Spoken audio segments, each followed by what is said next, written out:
bem, pessoal? Nesse bloco agora, a gente vai falar um pouco sobre a Lei Complementar 159 de 2017, que é a lei que estabelece o regime de recuperação fiscal para estados. Então a primeira dica é essa. A Lei Complementar 159, ela é muito boa, mas ela é para estados. Ela não atende municípios. Mesmo que ela quisesse, ela não atende porque eles estão fora do escopo. Ela precisaria ser alterada, tá ok? Então, o que seria o regime de recuperação fiscal pela Lei Complementar 159? Esse regime foi criado para fornecer aos estados, com desequilíbrio financeiro grave, instrumentos para o ajuste de contas. Dessa forma, ele complementa e fortalece a LRF, que não trazia até então previsão para o tratamento de casos como esse. Importante, de acordo com o regime de recuperação fiscal, o desequilíbrio financeiro é grave quando a receita corrente líquida anual do Estado é menor do que a dívida consolidada ao final do último exercício, ou seja, vamos pegar aqui o Estado. A dívida consolidada líquida e a receita corrente líquida. Então, a sua receita corrente líquida, certo? É menor do que a dívida consolidada. Esse é o primeiro ponto. Segundo ponto, o somatório das suas despesas com pessoal, juros e amortizações deve ser igual ou maior do que 70% da receita corrente líquida. Então aqui ele joga pessoal, juros e amortizações. Tem que ser maior do que 70%. Lembrando que nos estados, o limite da despesa com pessoal já é 60%. Então vamos pegar um caso clássico que a gente viu nos blocos anteriores. Você viu nos blocos anteriores que Minas Gerais, a despesa com pessoal já ultrapassa aí, com folga, 70% da receita corrente líquida. Minas Gerais já é um candidato nesse critério. Eu não conheço o primeiro critério, mas nesse critério já seria um forte candidato. E o valor total de obrigações seja superior à disponibilidade de caixa. Isso aqui a gente viu no CAPAG. É um dos itens do CAPAG. É um dos 3 itens do CAPAG, que é o terceiro item. Então, primeira parte importante é o seguinte: para um ente se candidatar perante a STN, perante ao Ministério da Economia, como candidato, como pleiteante, a entrar no regime de recuperação fiscal, primeiro, ele tem que ser um Estado, não pode ser um município. Sendo Estado, ele simultaneamente tem que estar diante dessa tempestade negativa perfeita. Ele tem que estar com, simultaneamente, esses 3 indicadores em péssimas condições. Esses 3 que eu acabei de passar para você. E aí, instrumentos de recuperação, porque aí vem a dica, né? A partir do momento que eu entro no regime de recuperação, quais são os instrumentos que eu tenho à minha disposição? Porque alguns instrumentos, eles não são acessíveis sem o suporte normativo da Lei Complementar 159, porque poderia ser muito bem o seguinte: a gente viu, mas eu vou falar de novo daqui a pouco, que hoje apenas o Rio de Janeiro está vivenciando o regime de recuperação fiscal. Rio Grande do Sul tentou e não conseguiu. Então, o que eu quero dizer com isso? Que a partir do momento que o Estado do Rio de Janeiro ele entra sob a alçada, ele se enquadra dentro da Lei Complementar 159, o Estado do Rio de Janeiro ele vai ter à sua disposição força normativa para aplicar situações como leilões reversos, securitização da dívida ativa e outras medidas que buscam o incremento da arrecadação ou a redução permanente da despesa. Agora, o que é que eu tenho para te dizer?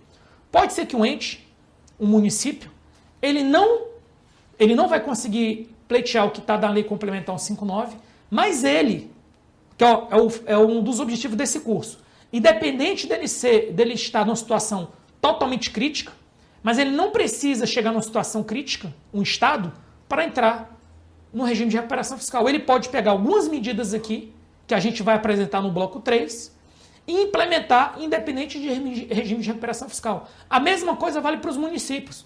O município ele pode muito bem implementar algumas medidas, independente de estar amparado pela Lei Complementar 159. Só que pode ser que algumas medidas precisem do aval do Legislativo, precisem do aval do Tribunal de Contas respectivo. Compete ao gestor orçamentário e financeiro convencer o decisor político, no caso dos municípios, o prefeito, no caso dos estados, o governador, para apresentar essa proposta, para implementar essa medida que visa aumento de arrecadação ou redução permanente de despesa. Agora vamos a algumas medidas importantes que vão servir de farol para o bloco 3. Vamos lá. Durante a vigência do regime de recuperação fiscal, será assegurado ao Estado, só ao Estado, acesso aos seguintes instrumentos de recuperação: redução extraordinária integral das prestações relativas aos contratos de dívidas administrados pelo Tesouro Nacional por até 36 meses. Ou seja, nos próximos 36 meses, o Estado que aderiu ao regime de recuperação fiscal, a gente pega toda a dívida, todas as parcelas que esse Estado deve para a União, certo? E a gente vai fazendo uma progressiva, de maneira que, ao final do 36º mês, quando o resultado nominal tiver positivo, bombando, esse resultado nominal seja capaz de pagar essa prestação. Então, no começo, o mês zero começa praticamente zero. Depois, a primeira parcela é 1/36, muito pequena. E aí você vai aumentando proporcionalmente, de modo que na 36ª parcela, a parcela seja cobrada pelo valor cheio. E daí para frente as parcelas serão cobradas sempre pelo valor cheio. Só que você vai dar um plus aí, um prazo de recuperação para o Estado pegar um fôlego, pegar o oxigênio, para nos próximos 36 meses ele arruma a casa, para no 36º mês, quando a parcela começar a ser cobrada cheia, o resultado nominal já seja capaz de pagar a parcela e seja positivo de tal forma que ele consiga reduzir a dívida consolidada, que é o sonho de qualquer ente da federação. 2. Suspensão temporária dos requisitos legais exigidos para contratação de operação de crédito. Porque, veja bem, se um Estado ele já está com o limite total da despesa com o pessoal ultrapassado há mais de 4 meses, ou seja, 5 meses, em regra, ele está impedido de contratar operações de crédito, a não ser que seja para refinanciar a dívida mobiliária, que não tem na prática, ou contratar uma operação de crédito para demitir pessoas. Tirando essas situações, você não vai poder fazer operação de crédito. E você vai notar que muitas vezes, devido à baixa arrecadação, o Estado, ele vai precisar fazer operação de crédito para pagar a folha de pessoal, ele vai precisar fazer uma operação de crédito para pagar restos a pagar, para colocar os fornecedores em dia, na linha correta, na linha cronológica de pagamento. Então, quem entra no regime tem essa facilidade. Você vai ver que essa facilidade ela também vai ter, de certa forma, no próximo plano. É uma facilidade comum aos planos de recuperação, alguma flexibilidade, ok? Lembrando que, ao pegar esse empréstimo deve respeitar a finalidade do gasto. Não tem conversa, não tem margem de flexibilização para isso aqui. Se o dinheiro de um empréstimo foi pago para isso, para aquilo, ele tem que ser gasto nisso ou aquilo. Não tem conversinha. 3. Suspensão da necessidade de comprovação para as transferências voluntárias, ou seja, todas aquelas restrições da LRF não vão ser necessárias para as transferências voluntárias. Até aí, nada assim grande sobrenatural. Agora, possibilidade, o item 4 eu digo que é o mais importante de todos. Possibilidade de contratação de operações de crédito com garantia da União.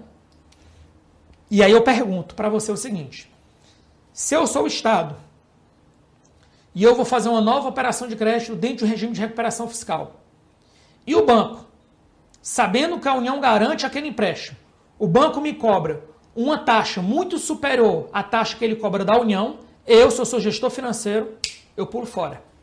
Eu pulo fora. Por quê?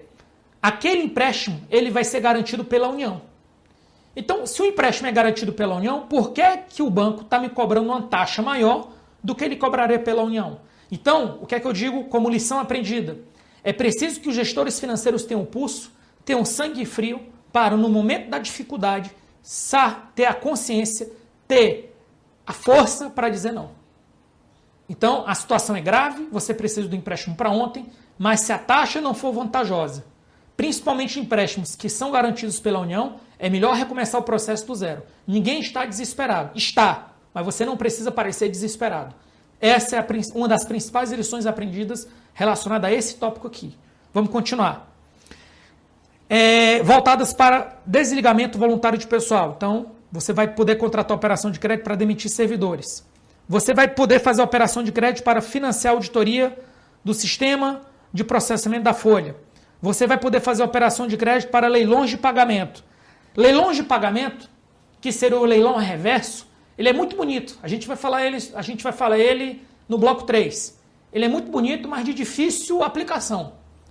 E aí eu vou colocar para você de forma bem clara. Por que só vale a pena eu fazer uma operação de crédito que tem um custo anual, por exemplo, de 10% ao ano? Exemplo. Se o desconto que eu vou conseguir no leilão reverso for superior a 10%, ou seja, a taxa interna de retorno do leilão reverso tem que ser superior à taxa de juros que eu vou cobrar, que eu vou ter que pagar em relação ao empréstimo. Senão, estou fazendo um péssimo negócio. Você está pegando empréstimo para pagar algo que você não conseguiu um desconto que cobre inclusive a taxa do empréstimo. É melhor não continuar. Tá? Reestruturação de dívidas com o sistema financeiro.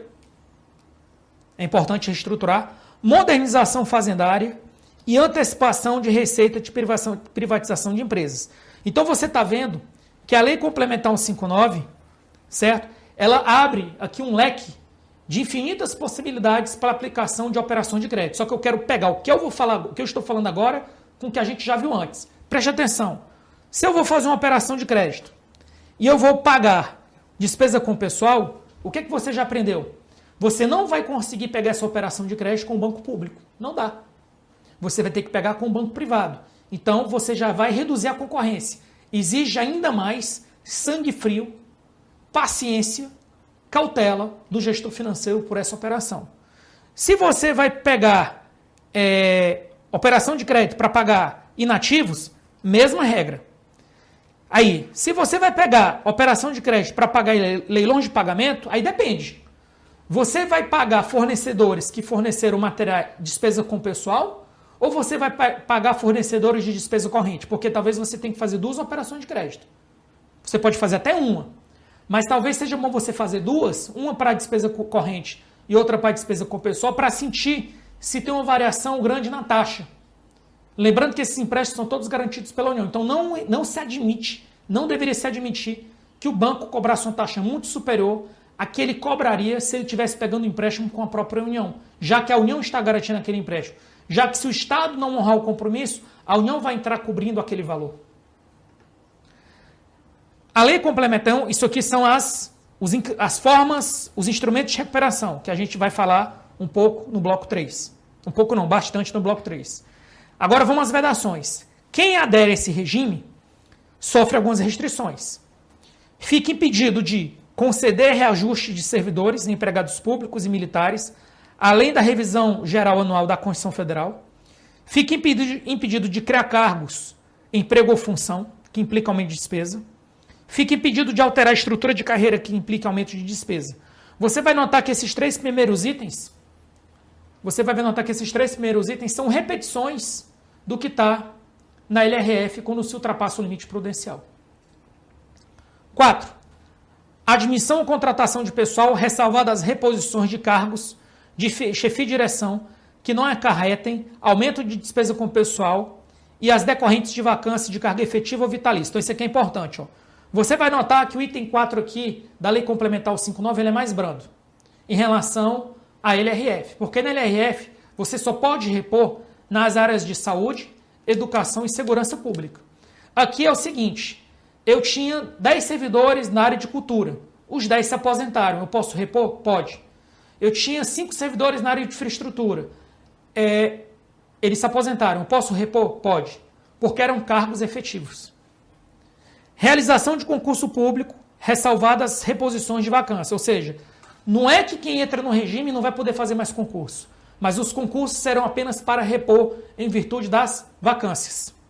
Criação ou majoração de auxílios, vantagens, bônus, abonos, verbas, representação ou benefícios de qualquer natureza. Criação de despesa obrigatória de caráter continuado. O que é uma despesa obrigatória de caráter continuado? É uma despesa corrente, derivada, primeiro bloco é uma despesa corrente, derivada de lei, medida provisória normativo, que cria uma obrigação por um prazo superior a 2 exercícios. Reajuste de despesa obrigatória acima do IPCA ou variação anual da receita corrente líquida. Então, eu tenho que estar atento a isso aqui. Então, você vai ver que uma das medidas para reduzir a despesa os contratos têm que ser feitos a fiscalização à lupa. Então é preciso que a Secretaria de Planejamento, a Secretaria de Economia ou a Secretaria da Fazenda, quem for responsável, tenha em mãos o controle de todos os seus contratos. Lógico, tem um contrato que é de 8 mil, que é de 10 mil, não vai dar para olhar. Então estabelece uma linha de corte, mas os contratos mais elevados têm que estar no seu radar. Para esses contratos, quando forem renovados, a primeira pergunta é, eu realmente preciso desse objeto? Porque às vezes tem contrato ali que estava sendo feito que, se você for ver, dá para cortar. E já que ele é necessário, será que eu consigo apenas aplicar a correção do IPCA? Que se eu aplicar apenas a correção do IPCA, eu já estou ganhando. Eu já considero que você está no lucro. Fica vedada a concessão, ampliação de incentivo fiscal de natureza tributária, certo? E fica impedido também um empenho à contratação de despesas com publicidade e propaganda, exceto nas áreas de utilidade pública como saúde, segurança, educação no trânsito e, por exemplo, ensino. Tá? Então, moral da história no item 9. Depois que você adere ao regime de recuperação fiscal, você não vai conceder mais benefícios fiscais. Inclusive, vai ser exigido de você que você reduza os incentivos que você já deu no passado. 11.